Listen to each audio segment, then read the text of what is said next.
All right, let's move on to a completely different styled game in Washington versus Texas. In a game where we have where points will come at a premium between Alabama and Michigan, we have a game where they won't come at a premium. It very well could hit the over, even though it's priced at 64.5 points.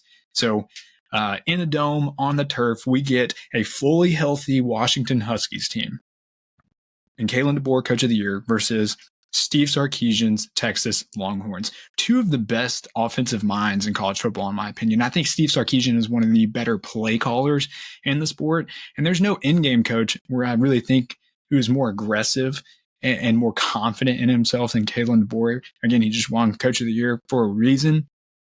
And again, I mentioned the Washington Huskies coming in fully healthy. This is huge. Phoenix was hurt down the stretch. I think that's not really much of a secret.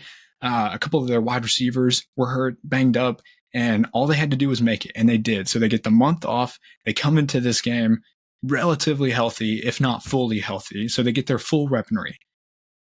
Coming into this game, there's a narrative of Washington's defense is not that great. Texas, of course, is power rated higher. I believe that's accurate. I do think Texas has the better roster, in my opinion, but there's a couple things I want to touch on later down the road about why I think the narrative is a little misconceived in a way. But looking at this game, Texas minus 4-point favorites in the dome. What's your gut reaction to this? What's your rating say? What's your model say? Let me know. Give it to me all. Yeah, so the model here has Texas minus 5.5. And so from a raw talent standpoint, yeah, you're right. On paper, Texas is the better team, the more talented team. And that's what the model's seeing. That's what the model is trying to capture. That's what the model is built on. And that's what the model's had success with, like historically over the years. And so I feel very good about handicapping this game, power rating this game, and saying Texas is the more talented team. If we look at these unit ranks, Texas, the number 9 offense in the country, and they have the number 10 defense in the country. So they're top 10 on both sides of the ball. They're number 7 for me in the power ratings overall. They started the year number 6, Harry, and outside of 1 week, the week after the Rice game, so the first week of the season, they beat Rice 37-10. They don't really look convincing doing it. So the model downgraded them a couple points, and it was really, really tight in that range. So they actually fell all the way to number 12 going into the Alabama game. We know how the Alabama game went. Texas has now been in the top 10 every single week since then. So there's only been 1 week all year where Texas hasn't been a top 10 power rated team for me. They've been number 7 here, basically since going into the conference championship game. They're a really, really good team. Washington is a phenomenal offense. I have this offense number 4 in the country. They actually spent 1 week at number 1. That was the week after the Oregon game, going to Arizona State, or hosting Arizona State. They actually only won 15-7 in that game, and the model said, okay, hang on, maybe we overreacted here. So they've been at number 4 now since that time. Number 4 offense in the country. My biggest question about this team has been all year and will continue to be until the end of the season, the defense. I have the defense power rated number 40. Coming into the year, I had them number 50. So this team, this unit has performed better over the course of the year than I projected. However, they were up to number 23 at one point, 5-6 weeks into the season, and they have fallen steadily since that point down to where they are now, number 40. So it's a defense that is regressing, if you will, back towards kind of what we expected at the beginning of the year, and they've been doing that throughout the back half of the season here. The biggest question I have is that defense going to be able to get enough stops against this Quinn Ewers-led offense that I said I have power rated right now number 9? If you look at the offenses that this unit has faced, they played the Oregon offense twice.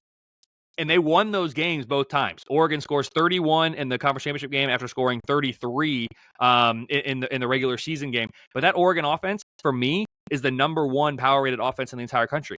They played Caleb Williams in that USC offense. And we talk about what that USC team is. And because of the defense, the team didn't have the year they wanted.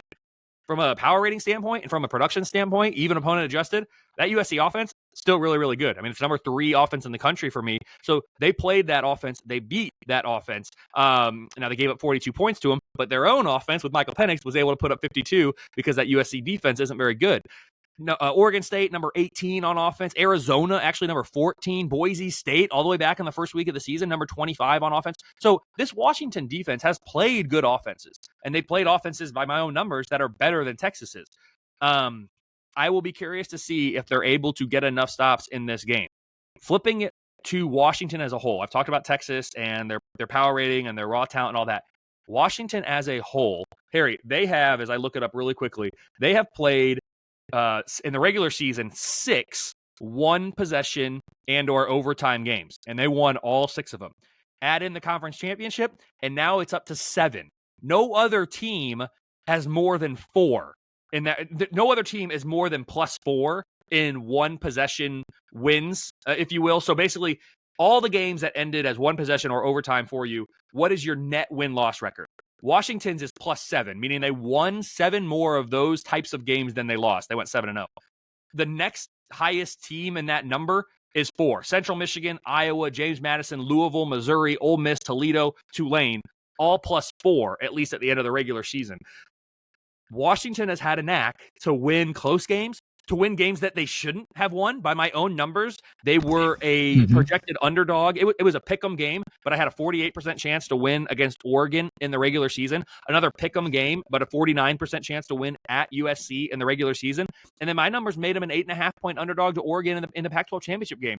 So I was right against the spread. I wasn't right straight up. And people said, "See, Kelley, your model's wrong." And I said, actually, if I'm looking at this, my model's actually right, because Vegas was telling us it's going to be a 9.5, 10-point game. I'm saying it's going to be 8.5. Now they end up winning it outright, which is what matters. But I still feel very good about how the model was power rating those teams. It drives people nuts. If those two teams were to play again tomorrow on a neutral field, I'd have Oregon as a favorite. And in my own mind, I'm saying, okay, I don't like that, but I understand why the model is doing that based on what it's looking at. And again, the model's right more than it's wrong. It doesn't matter 100, but it's right more than it's wrong. So for me, Washington continues to win some games that they shouldn't. And also, like, I pulled this up real quick too. Kalen DeBoer, if I look at him, let me really quickly try to find this. I tweeted about it the other day. His head coaching career record, I'm just going to give it to you, 103-11. He has won 90+% of his games as a coach at the college football level. That's regardless of where he was, because he spent some time at Sioux Falls, he spent some time at Fresno State, and of course here at Washington, he's 24-2 in his 2 years at Washington. He's won. I don't even know how many games in a row it is at this point. They've won 13 this year. They ended last year winning a handful in a row too. I mean, they've won, I think, 20+ games in a row right now. They might have the longest winning streak of the country now that Georgia's lost. I'm not sure. You have to fact check me on that, but I think they probably do. Kalen DeBoer just wins games. I don't know how else to chalk it up, as the model says Texas -5.5. In my gut, I kind of think Texas is the better team, but this is 2 games in a row where I'm going to say, like, I think Washington probably finds a way to win, because it's just what they do. This Husky team, it's just what they do. I have them power rated number 13. Texas is power rated number 7. If I quickly give you what like historically, how are these teams? This is the best Washington team in my data set since 2017. This is the best Texas team in my data set since 2009. If we look at the seasons that these two teams had, really just Washington has improved their power rating by 5 points since the preseason. That's top 25 nationally. They won 3.5 more regular season games than my preseason realistic expectations projected. That's number 5 in the country. They were the number 5 biggest overachiever by my numbers in the regular season this year. Texas on those lists, they're number 37 on the rating movement list, and then they're number 30 overachiever. They won about a game and a half more than I projected. I did expect Texas to win the Big 12 coming into the year. I had Washington. My numbers favored USC ever so slightly, with actually Oregon number 2. Washington was number 3 for me. It was very, very tight. USC was actually about a half game to a game favorite in the projected conference standings. But I said at the time, all it takes is one upset for them to fall back to the pack. Well, they experienced a handful of those as the defense really fell off a cliff late in the year. So it really was Washington, Oregon kind of in that next pack, with Utah was also right there too. Of course, their season didn't go as planned. No Cam Rising all year. But Washington just had a great year, and Kalen DeBoer wins. So that's like the least analytical comment I'm ever going to make. But it's just, they just find a way, man. I expect this to be a really, really, really good game. Yeah, I figured you would appreciate it just as much as I will. One of the most frustrating teams for me all year has been Washington. I owe a big apology to that football team because of how much I've picked against them in a lot of those big game spots. But truthfully, they are one of the most frustrating teams that, I've worked on my projections with because you're right. I would have them. I would have Oregon favored in a game like that again. I would have Texas favored. My projections have Texas favored. My projections have everybody favored against Washington that's in the playoffs. And so one of the truly most frustrating teams that I've worked with from a projection standpoint, but it's truly impressive because, I at least get so engulfed in a lot of the stats and the metrics and the analytics behind the game that it's almost refreshing to have a team like Washington defy the odds. And it really reminds me of, they're not the same style football team, but it reminds me of TCU last year. The same instance where they have all of these close calls. I specifically remember TCU playing Baylor last year, where they sprinted onto the field and they hit the last minute field goal and walked off with a win. That's the beauty of this game. And so that reminds me of the same run that TCU went on last year. And so truly special what this team has been able to do. But again, one of the most frustrating teams I've dealt with from a projection standpoint. And so, again, my model does have Texas winning outright, Texas by 6. And it's I can't trust that.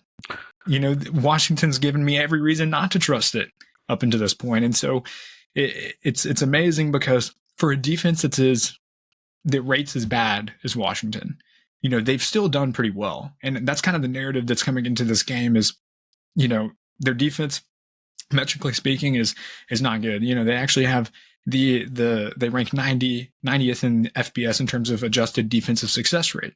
That's not good, of course. But look at what they did to start the game off against the Pac-12 championship. They went punt, field goal, punt, up 17-3. And I didn't realize that Oregon was your number 1 overall power rated offense. I think that's even more impressive for that Washington defense. That's not, I don't want to say turn it around because you can still beat that defense. And I certainly think Quinn Ewers will at times. Steve Sarkisian loves to stretch the field. So I definitely think there's going to be points scored in this game, but it's too, again, Washington, I think if you were to hand me a piece of paper and you were to give me, the metrics and the stats and all of that, and you were to blind me from these teams, I'm taking Texas. It's a smart thing to do. And when you look at the roster ratings as well, that team is more talented, but it's almost like Washington, what they've been doing all year, they've had 0 running game as well. In fact, they rank 98th nationally in rushing yards per game. It doesn't matter. Michael Penix has been able to literally put the team on his arm and take them to the promised land. And so when I look at this, I look at Texas, their biggest weakness on defense is their secondary. Washington's biggest strength on their offense, their wide receiver core and their quarterback. So it's almost like I have more faith in Washington and their biggest strength to exploit Texas's biggest weakness. Now, Texas's offense can have a field day on this defense, and certainly I think they will keep up. But we have seen nothing up until this point where Washington's going to slow down offensively. In fact, they're only going to speed it up. They're only healthier. So the only concern for me for Washington is Texas's defensive front is mean. They are truly one of the best units in the Big 12 and one of the best units in the country. And so the only concern for me for that Washington team is will they be able to protect Michael Penix? So if Texas can get to the quarterback, I think they win this game. If they can't, I think Washington's going to have a field day with this Texas secondary. Fair? Very fair. And I'm going to go back to one of the things you said right at the beginning of this Washington team reminds you a little bit of TCU last year. And I agree. And it's not just because they're both purple. There's similarities between these two teams, almost to the point that as you were talking there, Harry, I was talking in my mind, envisioning, I could see this Washington team beating Texas in a game that they're an underdog, just like TCU beat Michigan in a game they were an underdog. And honestly, I could see them carrying that forward to a national championship game against whether it's Alabama or Michigan. I could see him getting run off the field, because that's the defense of either Alabama or especially Michigan could probably neutralize the Washington offense. And I'm not sure the Washington defense would be able to, slow down either one of those offenses. And again, same thing here with can they slow down the Texas offense? Something that hasn't been said, we've alluded to it, something that hasn't been said.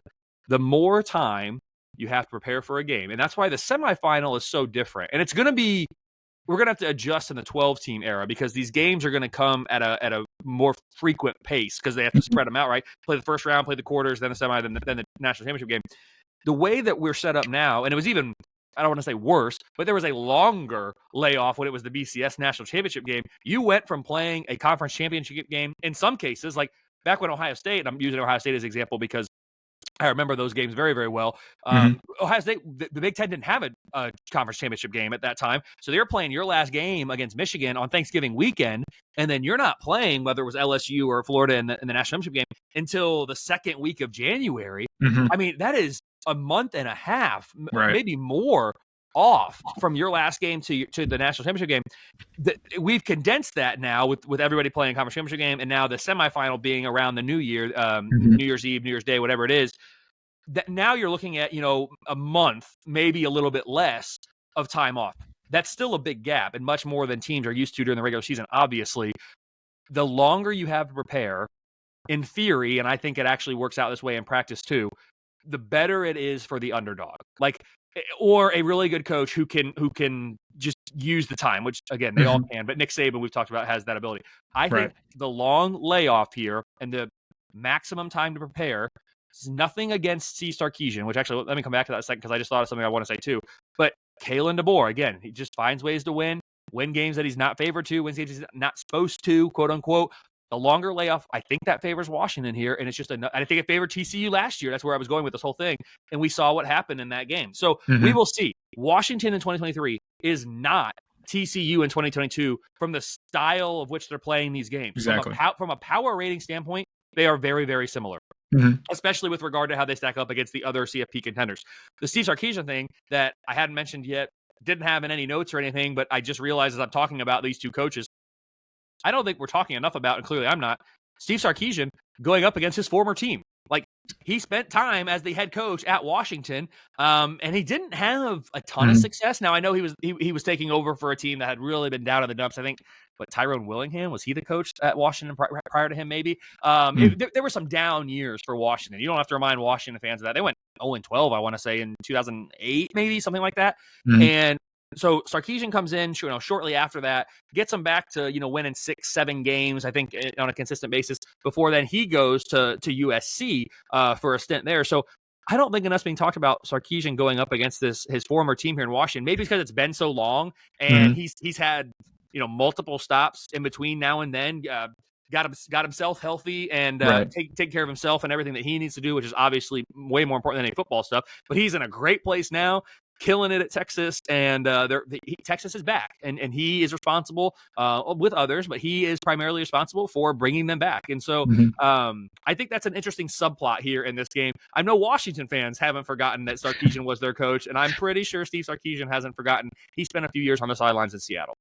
Right. Yeah. And, it's funny you say that. When I was reading over a few articles a couple weeks ago when the rankings just came out, I totally forgot about him being there. It didn't even cross my mind until I read about it. And so, that's a good point. It's a fun little tidbit there. I'm sure we'll see some sort of documentary or short coming into leading up to the game. So lots to be excited about. I think it's going to be great. Obviously, the playoffs are great.